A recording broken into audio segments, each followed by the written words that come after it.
চতুর্দশ শতকের শুরুতে আনাতোলিয়ার বুকে জ্বলতে শুরু করে এক নতুন শিখা। এক ভগ্ন সাম্রাজ্যের ছাই থেকে উঠে আসে এক যোদ্ধা, এক স্বপ্নদ্রষ্টা। তার নাম ওসমান বে। সে জন্মেছিল না কোনো প্রাসাদে, তার ছিল না কোনো মুকুট, কোনো রাজ্য।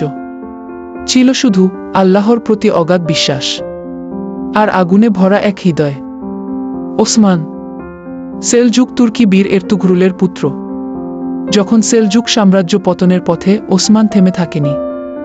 সে উঠে দাঁড়ায়, নিজের গোত্রকে একত্র করে সে ঘোষণা দেয়, এই ভূমি হবে আমাদের গু।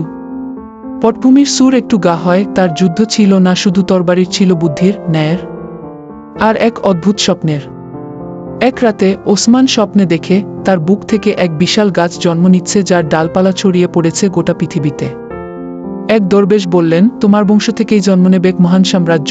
এভাবেই শুরু হল ইতিহাসের এক নতুন অধ্যায়। 1299 খ্রিস্টাব্দে ওসমান নিজেকে স্বাধীন ঘোষণা করলেন।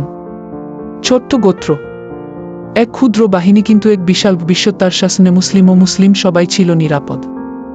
সবার সঙ্গে তিনি ব্যবহার করতেন ন্যায় ও মানবতা দিয়ে। কারণ ওসমান শুধু বিজয়ী নয়, তিনি ছিলেন মানুষের হৃদয়ের নেতা।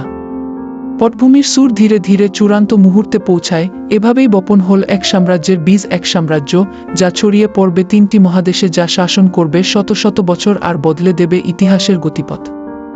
এটা ছিল কেবল শুরু, অটোমান সাম্রাজ্যের শুরু।